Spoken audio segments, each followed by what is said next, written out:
Why do so many projects fail? It's a question that haunts leaders and teams in every industry, from startups to global corporations. Despite all the planning, investment, and hard work, why do so many groups fall short of their goals? The answer is surprisingly simple and alarming. It's not buried in complex theories or hidden in obscure data. It's right in front of us, yet often overlooked. It's not about resources or talent. Even the most skilled teams with the best tools and brightest minds can stumble.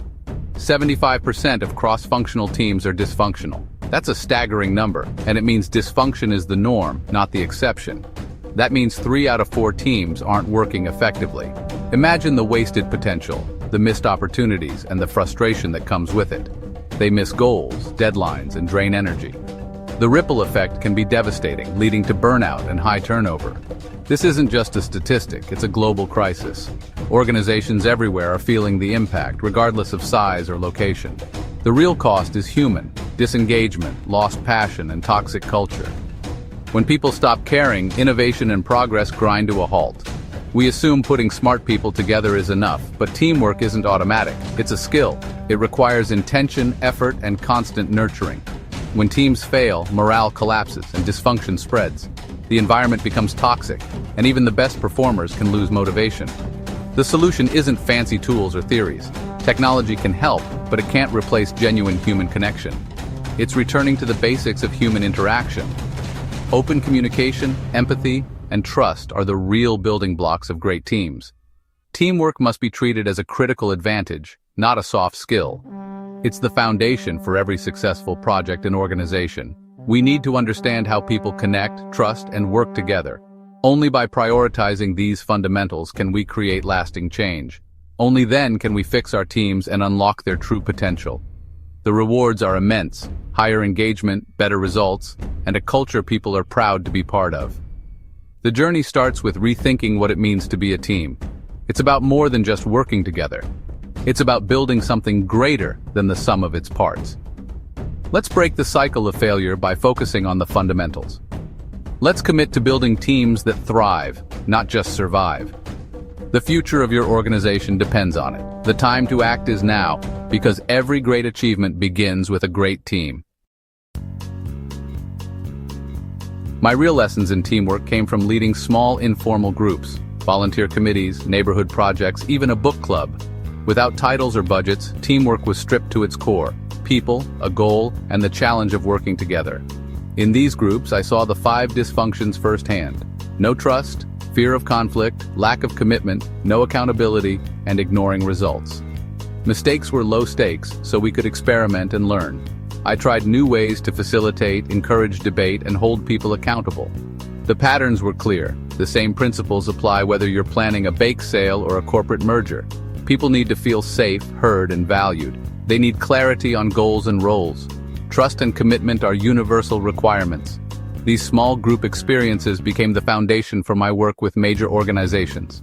The basics of teamwork never change. The most powerful team skill? Truly listening. Not just hearing words, but active, empathetic listening, seeking to understand, not just respond. I learned this when my team ignored a quiet member's warning about a playground location. We paid for it with weeks of rework. After that, we made a rule: before sharing your opinion, summarize the last person's point to their satisfaction. This forced us to slow down, ask questions, and really absorb each other's ideas. Dialogue replaced monologue. Active listening builds psychological safety, the foundation of trust. When people feel heard, they contribute more and share their best ideas. Even unconventional suggestions surface. If you want your team's full intelligence, start by truly listening. It's the first step to unlocking every other team's strength.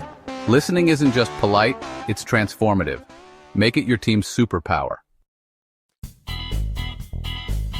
Delegation isn't just about offloading tasks. It's a fundamental leadership skill that can make or break a team's success. It's about empowering your team, giving them the chance to step up, learn, and truly contribute to the bigger picture. When you delegate real responsibility, you send a powerful message. I trust you, and I believe in your abilities to deliver. I learned this the hard way as a micromanaging leader, overwhelmed and stifling my team's initiative, creativity, and motivation. Only when I let go, assigning clear ownership and real authority, did my team come alive and start to thrive. They solved problems, brought fresh creativity to the table, and consistently exceeded my expectations in ways I hadn't imagined. Delegation transformed them from passive helpers into true partners, invested in our shared goals and outcomes. The hardest part was stepping back, resisting the urge to meddle, and trusting the process even when mistakes happened. But the payoff was huge.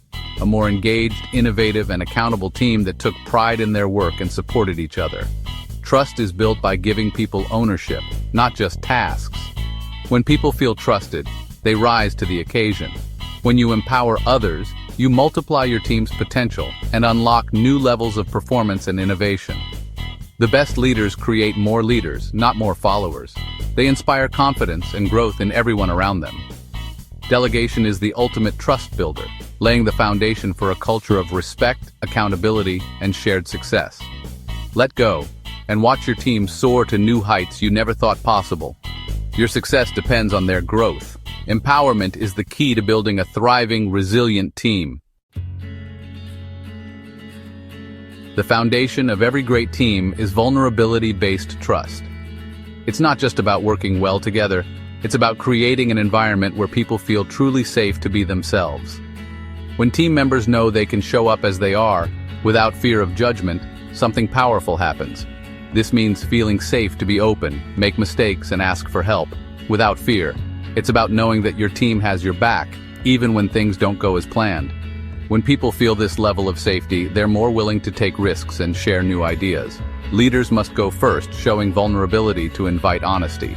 When a leader admits they don't have all the answers, it gives everyone else permission to do the same. I learned this by admitting my own uncertainty to a team. It was a moment of truth, one that changed the way we worked together. Instead of losing respect, I opened the door for others to share their struggles. People began to realize that it was okay to be human, to have doubts, and to ask for support. Our meetings changed. People admitted challenges, disagreed openly, and supported each other.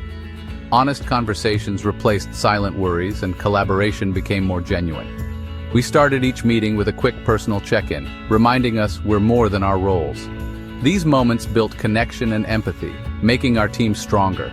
Mistakes became lessons, not blame games. We learned to see errors as opportunities to grow, not reasons to point fingers. Small acts of vulnerability, repeated consistently, wove a fabric of trust. Over time, these moments created a culture where everyone felt valued and heard.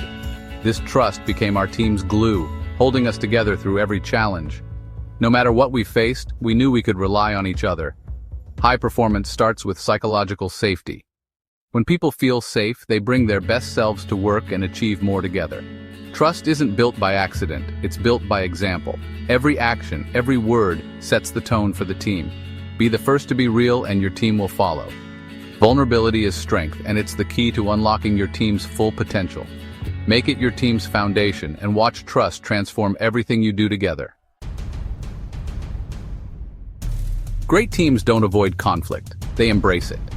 Productive conflict is about debating ideas, not attacking people. I saw this on a team with two members clashing over a website design. Instead of avoiding the tension, we set ground rules. Debate the ideas, not the people. We dedicated time to argue both sides, seeking the best solution, not to win. The debate was intense, but respectful. In the end, we combined the best of both ideas, creating a stronger result. The process built respect and trust between the team members. Healthy conflict leads to better outcomes and deeper relationships.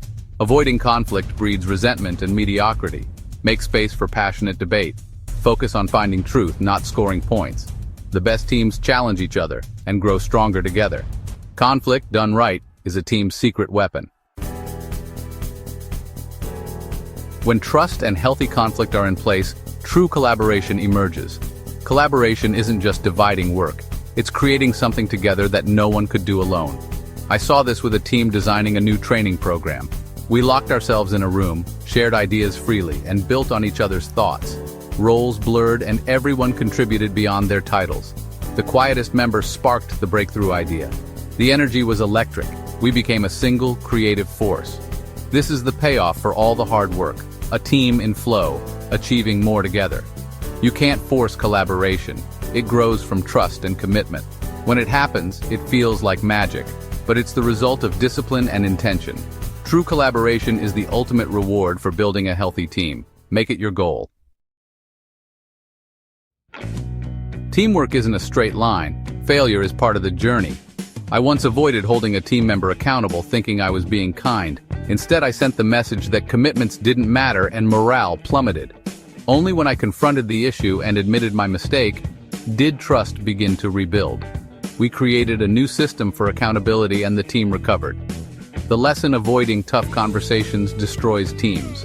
Leaders must prioritize the team's health over individual comfort. Failure isn't the end, it's a teacher. Own your mistakes, learn, and move forward together. The best teams use setbacks to grow stronger. Accountability is a gift, not a punishment. Embrace failure and let it make your team better. Growth comes from facing the hard stuff. The secret to great teams? Remember, they're made of human beings. Teams aren't machines. They're messy, emotional, and complex. The 5 dysfunctions are rooted in basic human fears: vulnerability, discomfort, and self-preservation. You can't fix trust with software or solve conflict with a memo. The solution is human courage, humility, and discipline. Leaders must go first. Be vulnerable, invite conflict, demand commitment, and hold people accountable. Team members must set aside ego for the greater good. It's simple, but not easy. The reward? A team where trust, honesty, and shared purpose create joy and high performance. Start small. Listen, be vulnerable. Ask for accountability. Have honest conversations. Don't wait for permission. Begin the work now. The journey to great teamwork starts with one intentional step. Together we can build better teams and better organizations.